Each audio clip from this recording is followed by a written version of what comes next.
السلام عليكم ورحمة الله تعالى وبركاته. الحمد لله. அன்புக்கும் மன்னியத்திற்கும் உரிய அல்லாஹுவின் நல்லடியார்களே, அருமை சகோதரர்களே,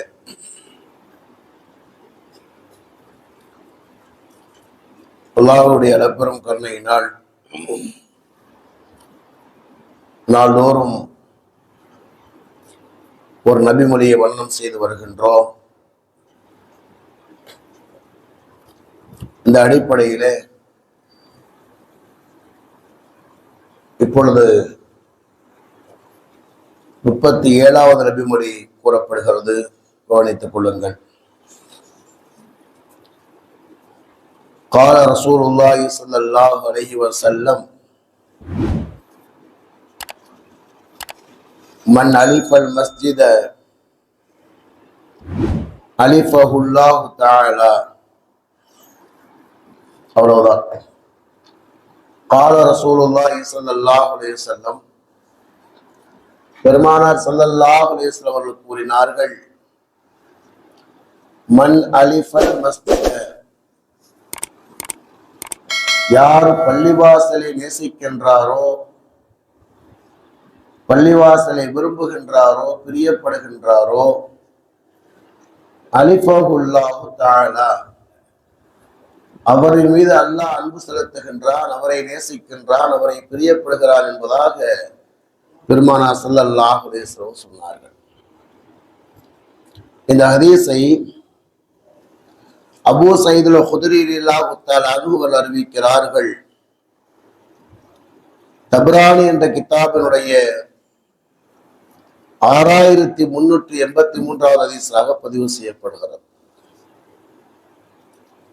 அன்பிற்கினியவர்களே, பொதுவாக அல்லாஹ் எப்படிப்பட்டவன் என்றால், மனிதன் அல்லாஹ்விடத்தில் எப்படி நடந்து கொள்கின்றானோ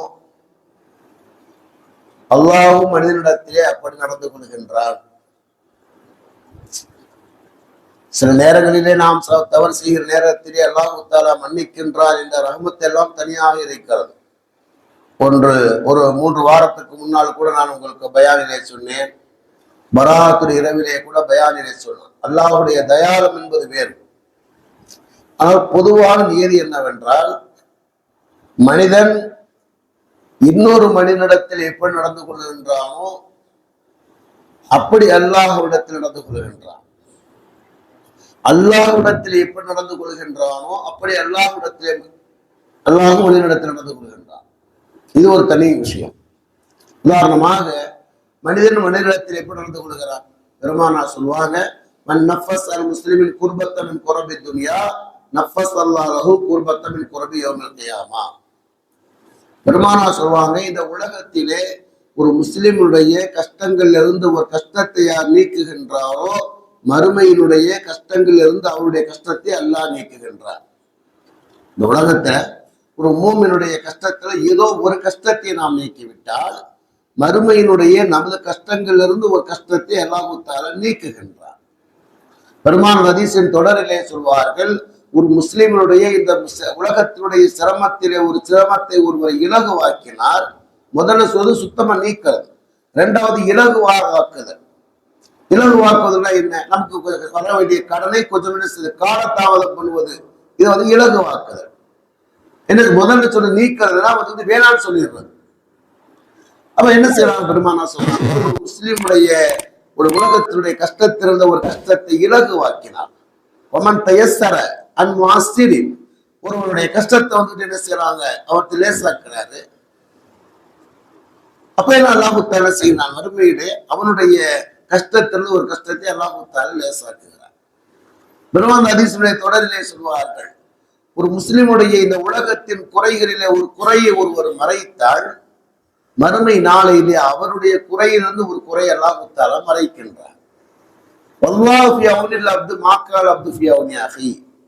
ஒரு மனிதன் இன்னொரு மனிதனிடத்திலே மனிதனுக்கு உதவி செய்யும் காலமெல்லாம் அல்லாஹ் அவனுக்கு உதவி செய்வதாக பெருமானார் சொல்வாங்க. அல்லாஹ்வுடைய நீதி என்னவென்றால், ஒரு மனிதனிடத்திலே பிற மனிதனிடத்திலே ஒருவன் எப்படி நடந்து கொள்கின்றானோ அல்லாஹ் அப்படி நடந்து கொள்கிறான் என்பது ஒரு விஷயம். அதே நேரத்தில் ஒரு மனிதன் அல்லாஹ்விடத்திலே எப்படி நடந்து கொள்கின்றானோ அப்படி அல்லாஹும் ஒரு இடத்தில் நடந்து கொள்கின்றான். இது ஒரு தனி தலைப்பு. இது நிறைய செய்திகள் இருக்கிறது. உதாரணமாக என்ன, ஒரு மனிதன் என்ன செய்கிறார், அல்லாஹ்வின் பக்கம் நெருங்குகிற நேரத்திலே அல்லாஹ் அவரின் பக்கம் நெருங்குகின்றார். பெருமான சொல்லுவாங்க இல்லையா, மன் தக்கர்ரப இலைஹி ஷிபரன் தக்கர்ரப்து இலைஹி திராஆ. ஹதீஸே குத்ஸியிலே அல்லாஹ் பெருமான சொல்லுவாங்க, என் அடியான் என் பக்கம் ஒரு ஜான் நெருங்கி வந்தால் அவன் பக்கம் நான் ஒரு முலம் நெருங்கி வருகின்றேன். என் அடியான் என் பக்கம் நடந்து வந்தால் அவன் பக்கம் நான் ஓடி வருகிறேன் என்பதாக அல்லாஹ் கூறுதான் பெருமான சொல்லுவாங்க. அப்ப அல்லாஹ் எப்படிப்பட்டவன் என்று சொன்னால், இந்த உலகத்தில் நாம் அல்லாஹுவை நேசிக்கிற நேரத்திலே அல்லாஹ் நம்மை நேசிக்கின்றான். அந்த அடிப்படையில் பெருமான் ஹதீஸிலே கூறுகிறார்கள், யார் அல்லாஹுடைய இல்லத்தை நேசிக்கிறார்களோ அவரை அல்லாஹு தஆலா நேசிக்கிறார் என்பதாக பெருமானார் கூறுகிறார். சரி, அல்லாஹுடைய இல்லத்தை நேசிக்கிறதுனா என்ன?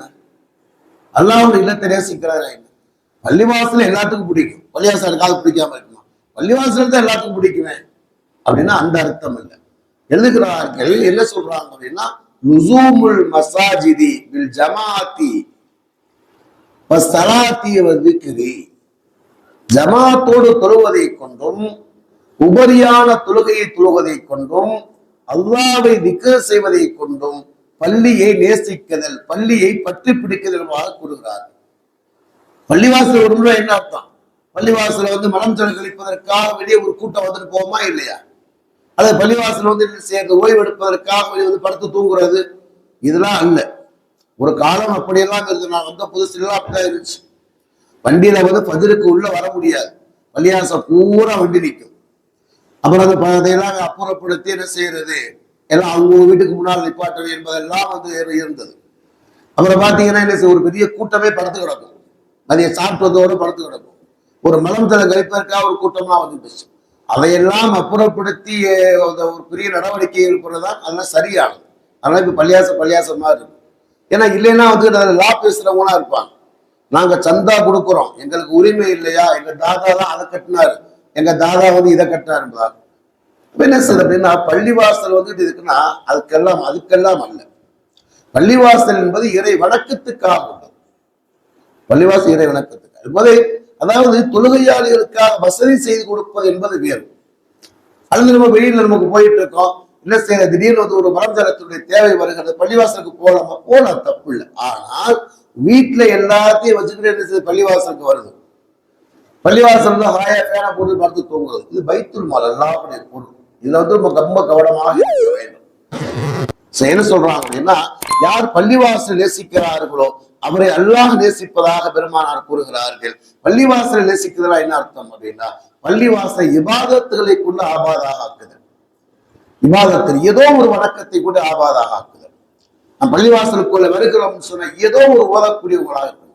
குறைந்தபட்சம் நான் எழுப்ப சொல்வேன் அப்படின்னா, ஏத்திகாஃபுடைய நியத்தோடு வர வேண்டும். பள்ளிவாசலுக்கு வருகிற நேரத்திலே நவைத்துல் ஏத்திகாஃப மா தும்து ஃபீ ஹாதல் மஸ்ஜித் இல்லாஹி தஆலா, தமிழே ஓதிக்குங்க. இந்த பள்ளியில் இருக்கும் காலம் எல்லாம் அல்லாஹ்வுக்காக நான் ஏத்திகாஃப் இருக்கிறேன் என்ற நியத்தோடு ஒருவர் அமர்ந்து விட்டார், அவர் ஏத்திகாஃபுடைய நன்மையை அவர் பெற்றுக் கொள்கின்றார். வருகிற நேரத்திலே பள்ளிவாசல் சரி ஏதோ ஒரு திக்ருகள், ஏதோ ஒரு சலவாத்துகள், ஏதோ ஒரு குர்ஆனை ஓதுவது, தெரியலன்னா ஏதாவது ஒரு சூறா ஓதிக்கிட்டு இருக்கிறது, எதையாவது ஒன்றை கொண்டு பள்ளிவாசலை நேசிக்க வேண்டும். அப்படி நேசித்தால் அல்லாஹ் அவரை நேசிக்கிறான் பெருமானார் கூறுகிறார்கள். இந்த பள்ளிவாசல் எப்படிப்பட்டது? இந்த பள்ளிவாசலுக்கு வரக்கூடியவர்கள் யார்? ஹதீஸ்ல பெருமானார் செய்தியை கூறுகிறாங்க. அல்லாஹ் கூறுகின்றான், என்ன சொல்றான்? இன்ன புயூத்தி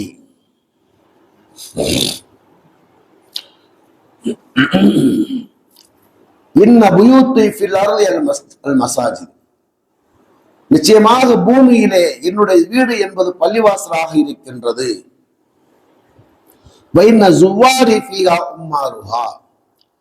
அங்கு இபாதத் செய்யக்கூடியவர்கள், வணக்கம் செய்யக்கூடியவர்கள் என்னுடைய விருந்தினர்கள் என்பதாக அல்லாஹ் கூறுவதாக பெருமானார் சொல்றாங்க. அப்ப யார் பள்ளிவாசலுக்கு ஒரு இபாதத்தை நிறைவேற்றுவதற்காக வருகிறார்களோ இவர் அல்லாஹுடைய விருந்தினர் என்பதாக அந்த ஹதீஸிலே பெருமானார் கூறுகிறார். இன்னொரு ஹதீஸிலே இப்படி வருகின்றது, பெருமானார் ஸல்லல்லாஹு அலைஹி வஸல்லம் சொன்னார்கள், வஹக்கன் அலல் மஸூரி இக்ராமு ஸாயிரிஹி. அல்லாஹ் இப்படி கூறுகின்றான் என்னவென்றால், ஒரு விருந்தாளியை கண்ணியப்படுத்துவது ஒரு வீட்டின் உரிமையாளருடைய கடமை என்பதாக அல்லாஹ் கூறுவதாக பெருமானார் சொல்றான். பள்ளிக்கு வரக்கூடியவர்கள் அல்லாஹுடைய விருந்தினர்கள், அவரை கண்ணியப்படுத்துவது அல்லாஹுடைய கடமை என்று அல்லாஹ்வே கூறுவதாக பெருமானார் ஸல்லல்லாஹு அலைஹி வஸல்லம் சொன்னார்கள். அல்லாஹ் எப்படி அவரை கண்ணியப்படுத்துகின்றார்? அறிஞர் பெருமக்கள் எழுதுகின்றார்கள், முதலாவதாக அல்லாஹ் அவரை எப்படி கண்ணியப்படுத்துகிறான் என்று சொன்னால், அவருக்கு அல்லாஹ் வாழ்த்து சொல்கின்றார். தூபாடி அபதின் தத்தஹர ஃபீ பைத்திஹி சும்ம ஸுவாரி ஃபீ பைத்தி. எவர் வீட்டிலே உணவு செய்துவிட்டு என்னுடைய பள்ளிவாசலுக்கு வருகின்றாரோ அந்த விருந்தினருக்கு வாழ்த்து உண்டாகட்டும் என்று அல்லாஹ் தஆலா வாழ்த்து சொல்கிறார். ஒன்று. இரண்டாவதாக, இந்த பள்ளியிலே இபாதத் செய்யக்கூடிய மக்களை பார்த்து அல்லாஹ் தஆலா உலகத்தின் தண்டனை நிறுத்துவதாக பெருமானார் சொல்றார். ஹதீஸ்ல வருகிறது, இன்னல்லாஹ யகூல், அல்லாஹ் கூறுகின்றான், இன்னில அஹம்மு பி அஹ்லில் அர்லி அஸாபா. இந்த உலகத்திலே இந்த உலகத்தினுடைய மக்களை தண்டிப்பதற்கு நான் நாடுகின்றேன். ஃபைதா நரத்து இலா உம்மாரி ஃபி புயூத்தி வல் முத்தஹாபின ஃபிய வல் முஸ்தக்ஃபிரின பில் அஸ்ஹார் ஸரஃப்து அன்ஹும். எப்போது சில மக்கள் என்னுடைய வீட்டிலே அமர்ந்து என்னை வணக்கம் செய்வதை நான் காணுகின்றேனோ அப்போது நான் உலகத்தை அழிக்க நினைத்த அதாபை நான் நிறுத்தி விடுகிறேன் என்று அல்லாஹ் கூறுகின்றார். அப்ப பள்ளிவாசல் எப்படிப்பட்டதுன்னு சொன்னா, உலகத்தை அழிக்கணும்னு அல்லாஹ் தஆலா நாடி விட்டாலும் கூட சில மக்கள் என்ன செய்கிறாங்க, இறை வணக்கத்தில் ஈடுபடுவதை கண்டு உலகத்தை அழிப்பதை கூட அல்லாஹ் நிறுத்தி வைக்கிறான். பெருமானார் மூணாவது சிறப்பை சொல்லுவாங்க, அல் அமானு. சரி, அல் அமானு அதாவது இரண்டாவது. மூணாவதாக சொல்றாங்க, அந்நூறு யௌமல் கியாமா, மறுமை நாளில் அவருக்கு பிரகாசம் வழங்கப்படுகிறது. அப்படின்னா என்ன அர்த்தம்? பெருமானார் சொல்லுவாங்க, பஷ்ஷிரில் மஸ்தாயின ஃபி ظுலுமாத்தில் மஸாஜித் பின்னூரி சாத்தி யௌமல் கியாமா. இரவு நேரத்திலே சிரமங்கள் இருந்தாலும் கூட அதை சகித்துக் கொண்டு யார் பள்ளிவாசலுக்கு வருகிறார்களோ மறுமை நாளில் அவருக்கு அல்லாஹ் தஆலா முழுமையான பிரகாசத்தை அல்லாஹ் வழங்குவார். அவரை அல்லாஹ் தஆலா முழுமையான பிரகாசம்னா அவர் செல்லக்கூடிய வழியிலே அல்லாஹ் தஆலா பிரகாசத்தை கொடுப்பார். அல்லாஹ் குர்ஆனிலே கூட ஒரு துஆவை கற்றுத் தருவார், ரப்பனா அத்மிம் லனா நூரனா, யாரெல்லாம் எங்களுக்கு பிரகாசத்தை முழுமையாக ஆக்குவாயாக என்பதாக. அந்த பிரகாசத்தை அல்லாஹ் தஆலா எப்போது வழங்குகிறார் என்று சொன்னால், யார் பள்ளிக்கு இரவு நேரத்தில் வந்து இபாதத் செய்கிறார் அவருக்கு அல்லாஹ் தஆலா கொடுக்கிறார். நாலாவது சிறப்பு எழுதுகிறார் பெருமானார் சொல்றாங்க, யார் பள்ளிவாசலுக்கு என்ன செய்யறாங்க, வளமையாக வருகிறார்களோ, மணியத்தார்கள் மஸ்ஜித், யார் பள்ளிக்கு வளமையாக இபாதத் செய்யக்கூடியவர்களாக இருக்கிறார்களோ, ஈமான், அவர் ஈமான் உடையவர்கள் நீங்கள் சாட்சி சொல்வது என்பதாக. ஒரு மனிதனுடைய உள்ளத்திலே முழுமையான ஈமான் இருக்கிறது என்பதற்கு அடையாளம் என்னவென்று சொன்னால், அவர் பள்ளிவாசலுக்கு வந்து இபாதத் செய்யக்கூடியவராக இருக்கிறதாக பெருமானார் சொல்றாங்க. அடுத்த பெருமானார் இன்னொரு சிறப்பை சொல்றாங்க, யார் பள்ளியிலே வந்து இபாதத் செய்கிறார்களோ அவர்களோடு மலக்கள் தோழமை கொள்கிறார்கள். ஹதீஸ்ல வருகிறது சொல்றாங்க, பெருமானார் சொல்றாங்க, இன்னலில் மஸாஜித் அவுத்தாதன் உம்மாருஹா. சில மனிதர்கள் இருக்கிறார்கள், அவர்கள் பள்ளியினுடைய முளை குச்சியை கொண்டவர்கள். இவ கூடார அடிப்பதற்கு குச்சி கட்டு வைக்காம இல்லையா, அதே மாதிரி பள்ளிவாசலே முளை குச்சி. குர்ஆன்ல அல்லாஹ் தஆலா மலைகளை பற்றி அல்லாஹ் தஆலா சொல்வார், மலைகளை நாம் முளை குச்சியாக என்ன செய்ய ஆக்கியிருக்கிறோம்.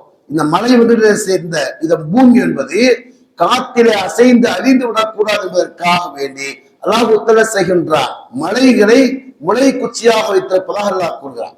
ஒரு பேப்பர் வச்சிருக்கோம், டெஸ்க்ல வச்சிருக்கோம், காத்துல பறந்தக்கூடாது ஒரு பொருள் வைக்கிறோம் இல்லையா, அது மாதிரி பெருமானார் இந்த வார்த்தை யாருக்கு சொல்றாங்க அப்படின்னா, பள்ளிவாசலுக்கு வந்து இபாதத் செய்யக்கூடிய மக்கள் பள்ளியினுடைய பவுண்டேஷன் அடிப்படையை போன்றவர்கள். இவர்கள் செய்கிறார், இவர்களோடு மலக்கள் செய்கிறார், அமர்ந்திருக்கிறார்கள். சில நேரத்தில் இவர்களை காணவில்லை என்று சொன்னால் மலக்கள் அவர்களை தேடுகிறார்களாம். அவர்கள் உடல்நலம் குன்றி போனார், அவர்களை மலக்கள் நலம் விசாரிக்கிறார்களாம்.